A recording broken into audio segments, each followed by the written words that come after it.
Thank you for having me, everybody. I'm Bill Moseley, Dean of Academic Technology at Bakersfield College. I've been in the dean position for about 3 years now.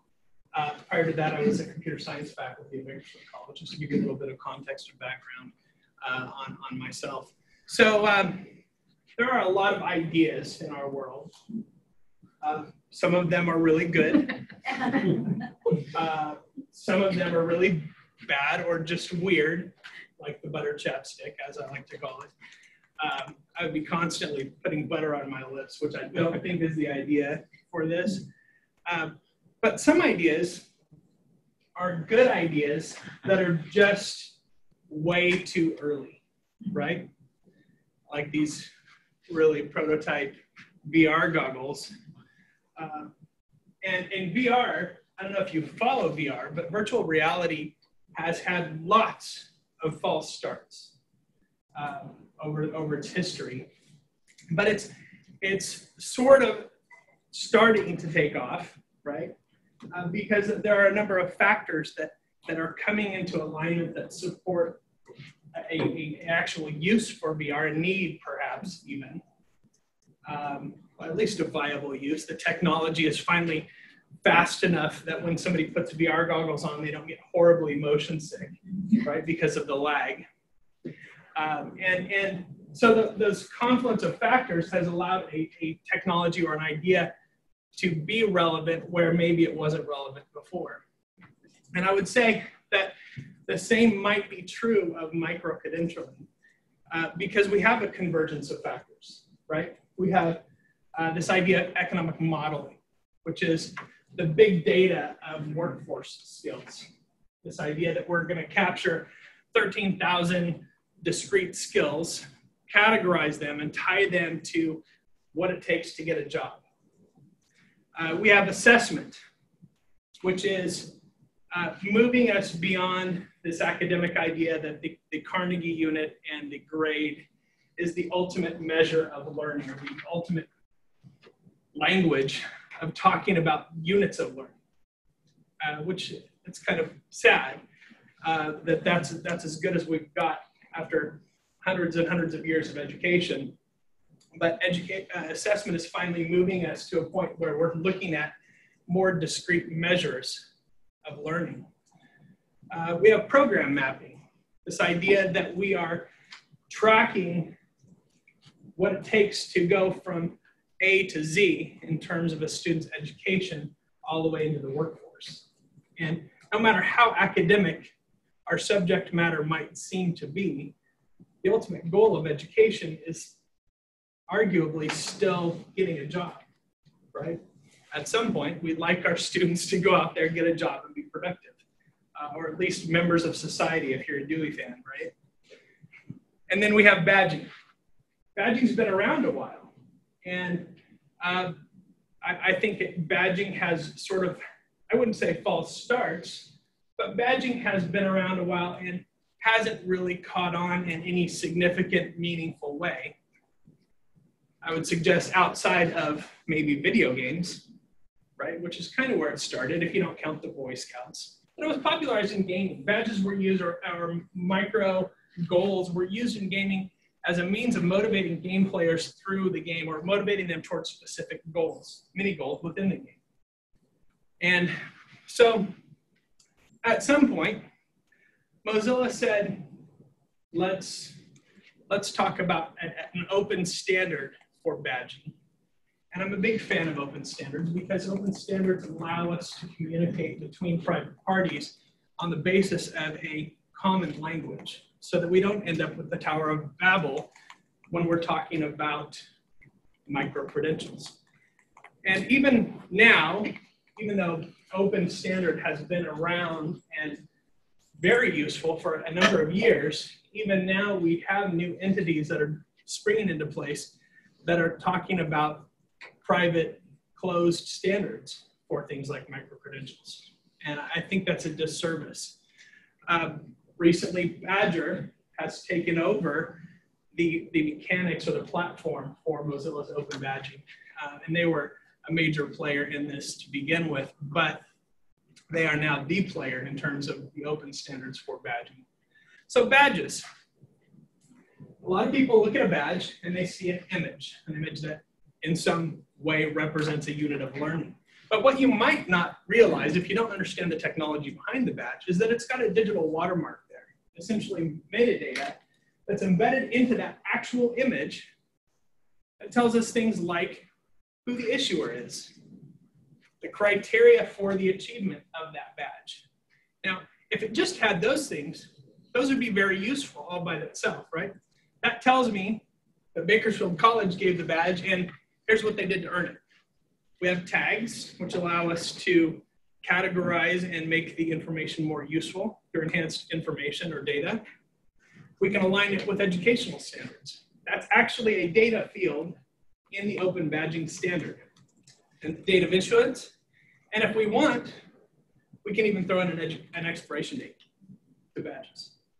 So there's a lot of useful embedded information in that open standard, which allows us to produce a reliable measure of a small unit of learning. So why is this important? Here's a picture, right? You can see that it's a picture of something.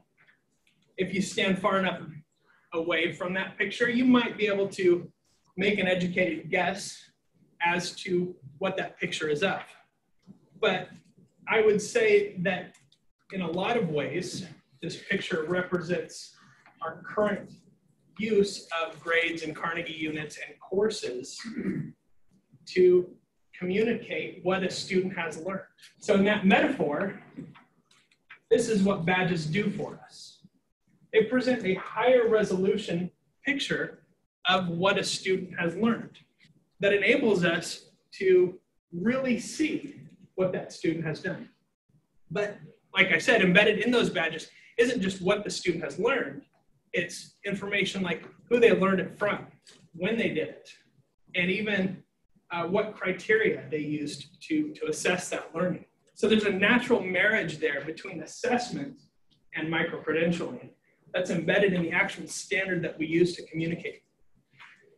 So at Bakersfield College, we've taken on this CTE online grant from the Chancellor's office, and we've decided to use it as a context for experimentation with badging in conjunction with our academic programs.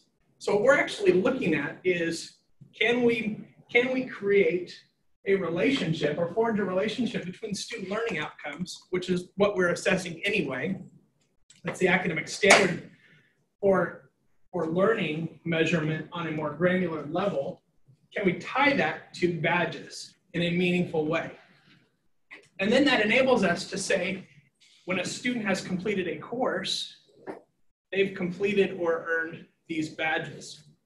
Right now, the 2.0 or the 3.0 version of this is, can we assess in the context of that course, can we assess and award those badges on an individual basis?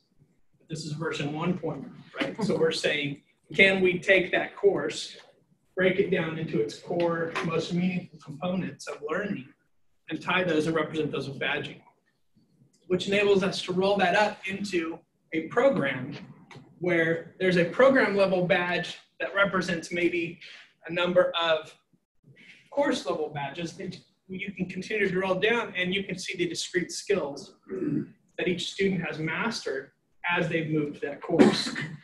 And that's the higher resolution image that I'm talking about when we look at learning, because right now we don't have the ability to easily do that.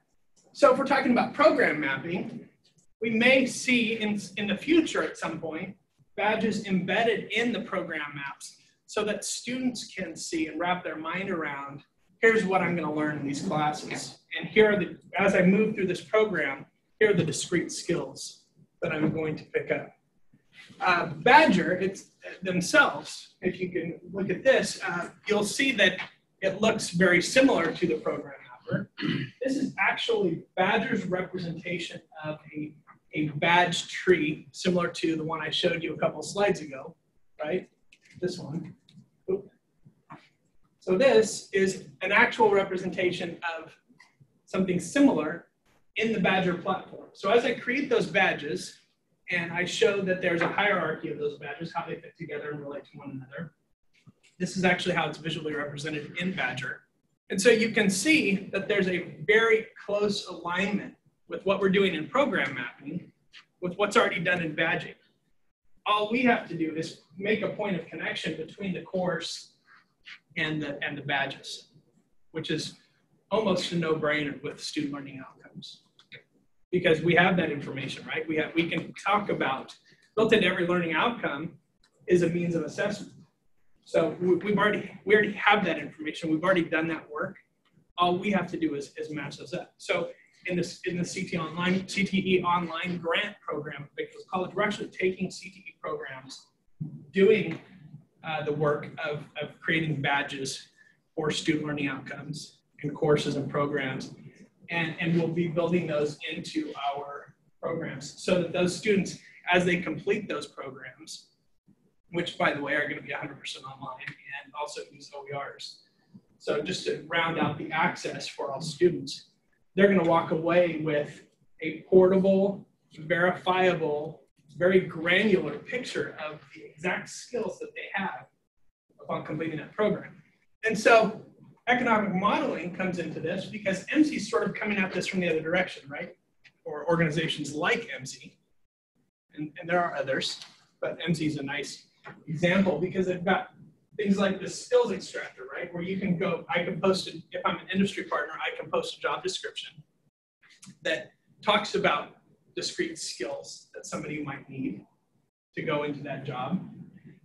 And their skills extractor uses an algorithm that actually goes through and highlights and hyperlinks the skills that it recognizes in that employment application. But what you'll see is those skills match up very nicely with the badges. So we can start to create this continuum that takes a student from education, gives them these micro-credentials that are portable, verifiable measures of learning, and match those directly with jobs in the industry. So this eventually could revolutionize the way we think about transcripting.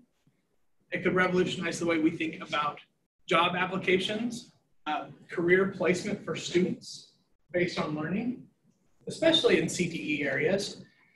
So we've got the environment is primed for this sort of work.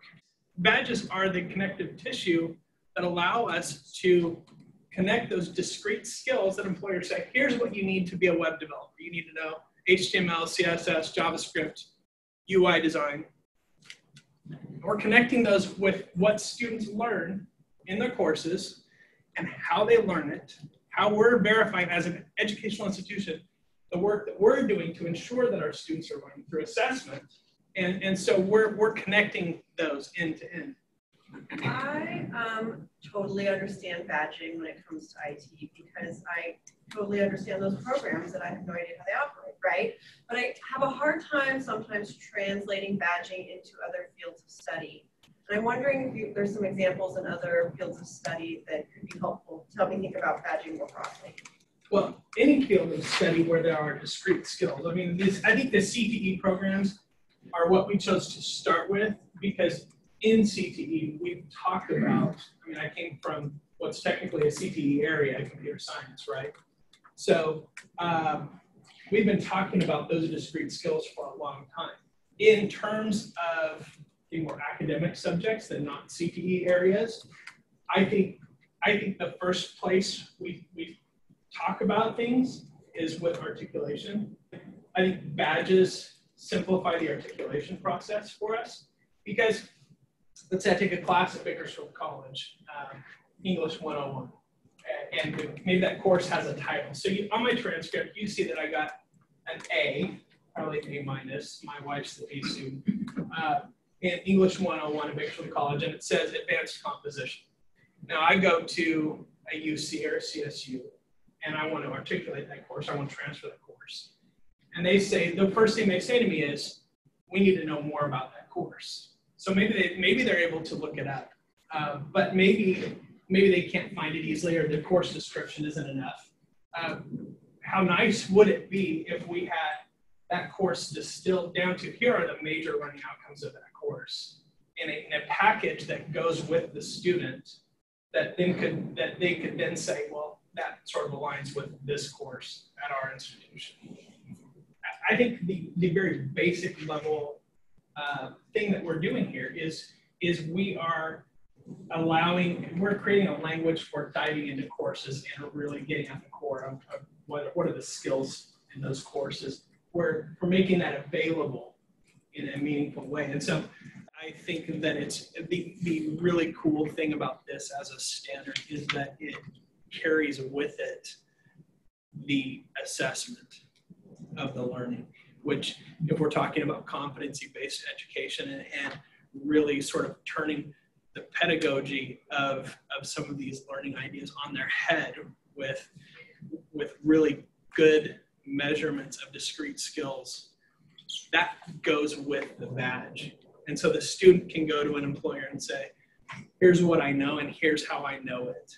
And here's how I can prove to you that I know it. I mean, if I'm an employer and I have an applicant come to me for a job that has 5 skills listed, and on each of those skills, they can show me, here's how I can prove that I know that thing. That's kind of a slam dunk.